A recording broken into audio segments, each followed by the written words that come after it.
तो महाराष्ट्र की सियासी हलचल जारी है। आज फिर से ऐसी तस्वीरें सामने आई कि सवाल उठने लाजमी हो गए कि आखिर महाराष्ट्र में चल क्या रहा है। हुआ यूं कि अजीत पवार, उनके नेता एकाएक शरद पवार से मिलने पहुंच गए। अजीत पवार की गुट ने कहा कि वो शरद पवार से आशीर्वाद मांगने गए थे। संघर्ष करो,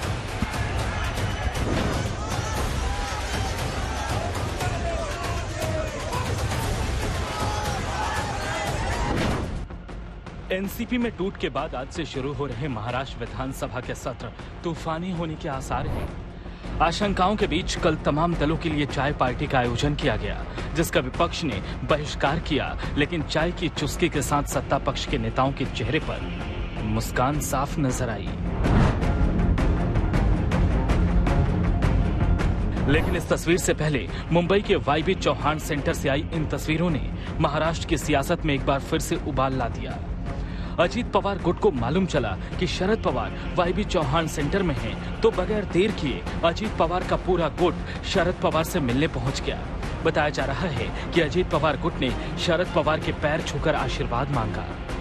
अजीत पवार साहब के बंगले पर बैठे थे, तो जैसे ही हमें समझा कि यहाँ पर साहब बैठे, तो हम सब लोग यहाँ पर बिना पवार साहब को सूचित किए हुए यहाँ पहुंचे। आदरणीय शरद पवार साहब के हम सब लोगों ने प्रणाम करते हुए आशीर्वाद उनसे मांगे और उनसे विनती भी की। इस वक्त अजीत पवार गुट आशीर्वाद में और भला क्या मांग सकता है? यही ना कि शरद पवार भी उनकी बात मान ले, विरोध में ना रहकर सरकार का हिस्सा हो जाए, जो गुट बागी हुआ है उसे समर्थन दे दें और महाअघाड़ी से खुद को अलग कर लें। सब लोगों की जो एक इच्छा है कि राष्ट्रवादी कांग्रेस पार्टी एक साथ रहे और मजबूती से आगे काम करे, इसके लिए हमने विनती की और साहब को ये भी कहा कि आप इस दिशा में अवश्य विचार करें।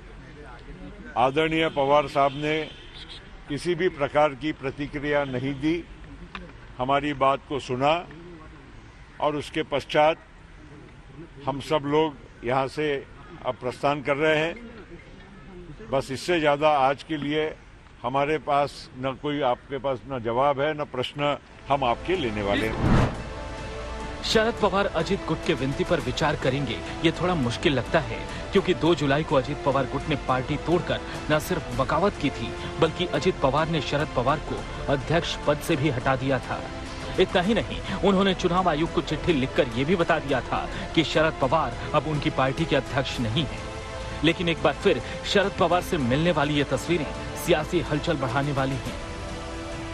एक दिन पहले अजीत पवार शरद पवार के घर पहुंचे थे, तब बताया गया कि शरद पवार की पत्नी की तबीयत गड़बड़ है। अजीत पवार उन्हें खुद देखने पहुंचे थे।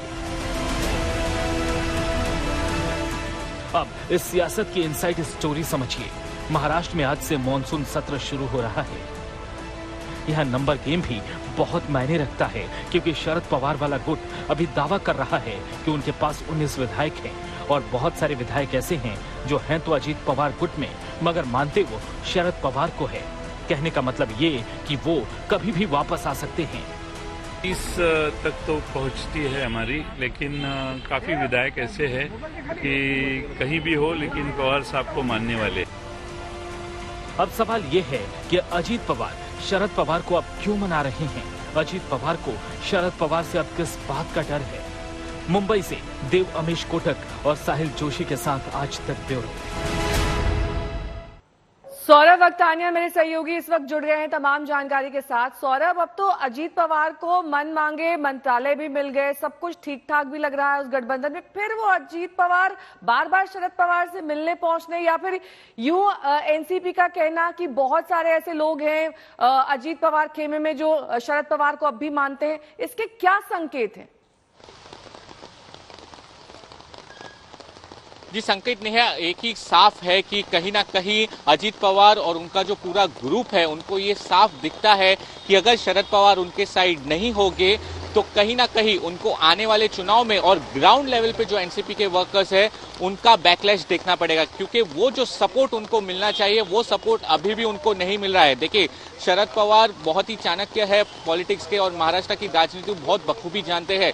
2019 में भी जब ऐसा ही कुछ हुआ था तो उन्होंने साफ कुछ ही घंटों में सारे जो उनके लीडर्स थे उनको वापस बुला लिया था। आपको याद होगा वो पूरी घटना। तो अजीत पवार और उनके ग्रुप को बार बार यही चीज सता रही है कि अगर शरद पवार ने एक बार जो है लोगों के साथ मिलना शुरू कर दिया, बैठकें लेना शुरू कर दिया, बाकी लोगों से मिलना शुरू कर दिया, तो उनके पास के भी जो लोग हैं वो वापस शरद पवार के पास चले जाएंगे। और इसलिए कल की ये जो सरप्राइज विजिट थी अजीत पवार और उनके अन्य 8 मिनिस्टर्स की, वो बहुत ही सरप्राइजिंग थी।